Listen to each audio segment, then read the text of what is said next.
दोस्तों, आज के इस वीडियो में हम महाभारत आदि पर्व से जुड़ी एक अत्यंत विस्मयकारी और पौराणिक कथा लेकर आए हैं। इस कथा में आप जानेंगे कि कैसे माता विनीता को दासीपन से मुक्त कराने के लिए पक्षीराज गरुड़ देव अमृत लाने की यात्रा पर निकलते हैं। इस यात्रा के दौरान उन्हें अपने पिता महर्षि कश्यप से गज और कच्छप, हाथी और कछुआ के पूर्व जन्म की दुश्मनी और उनके विशालकाय रूप के बारे में पता चलता है।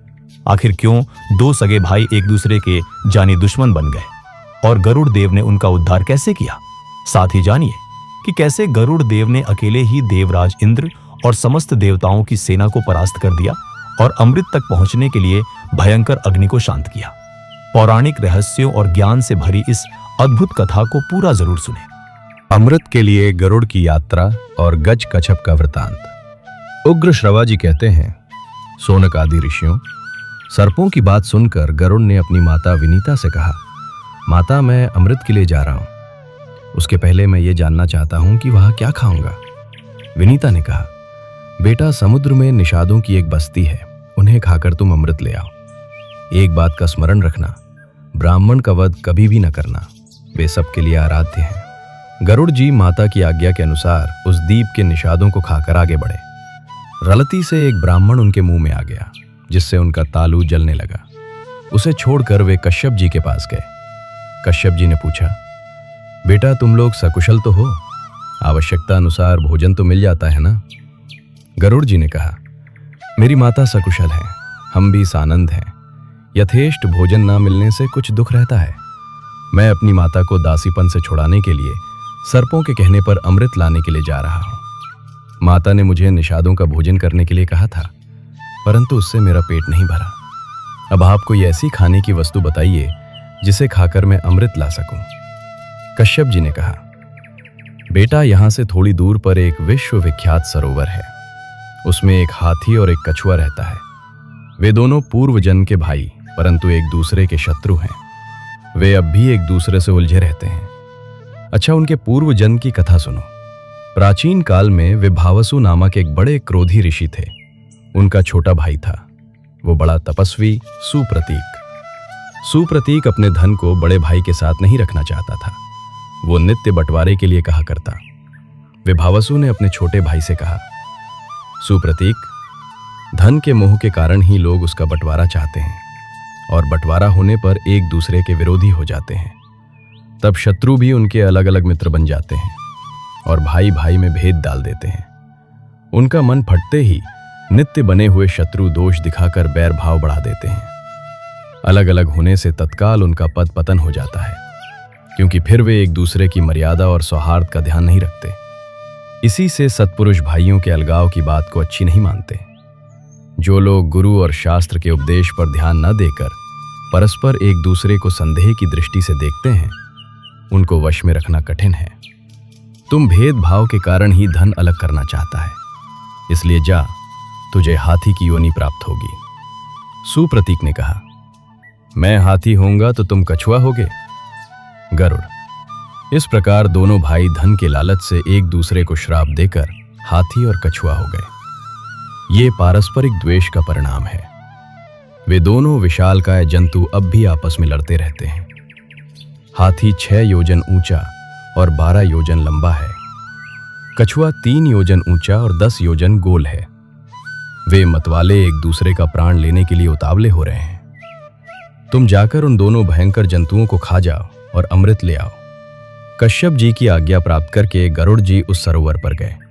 उन्होंने एक नख से हाथी को और दूसरे से कछुए को पकड़ा तथा आकाश में बहुत ऊंचे उड़कर अलंब तीर्थ में जा पहुंचे। वहां सुवर्णगिरी पर बहुत से देव वृक्ष लहलहा रहे थे। वे गरुड़ जी को देखते ही इस भय से कांपने लगे कि कहीं इनके धक्के से हम टूट न जाएं। उनको भयभीत देखकर गरुड़ जी दूसरी ओर निकल गए। उधर एक बड़ा सा वटवृक्ष था। वटवृक्ष ने गरुड़ जी को मन के वेग से उड़ते देखकर कहा कि तुम मेरी 100 योजन लंबी शाखा पर बैठकर हाथी और कछुए को खा लो।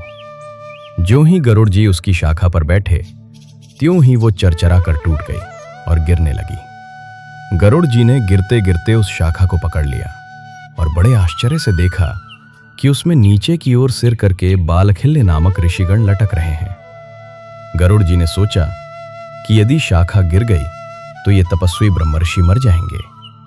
अब उन्होंने झटपट अपनी चोंच से वृक्ष की शाखा पकड़ ली और हाथी तथा कछुए को पंजे में दबाए आकाश में उड़ने लगे।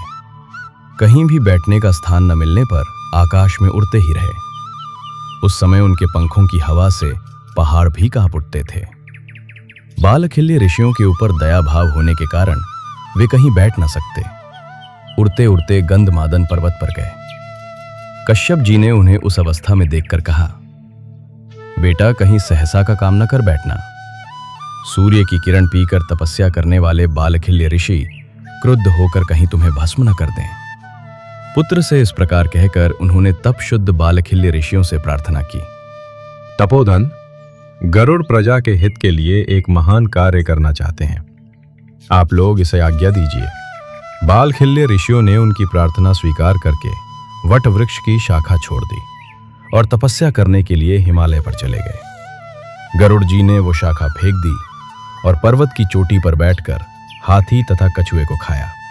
गरुड़ जी खा पीकर पर्वत की उस चोटी से ही ऊपर की ओर उड़े। उस समय देवताओं ने देखा कि उनके यहाँ भयंकर उत्पात हो रहा है। देवराज इंद्र ने बृहस्पति जी के पास जाकर पूछा, भगवान, एकाएक बहुत से उत्पात क्यों होने लगे? कोई ऐसा शत्रु तो नहीं दिखाई पड़ता जो मुझे युद्ध में जीत सके?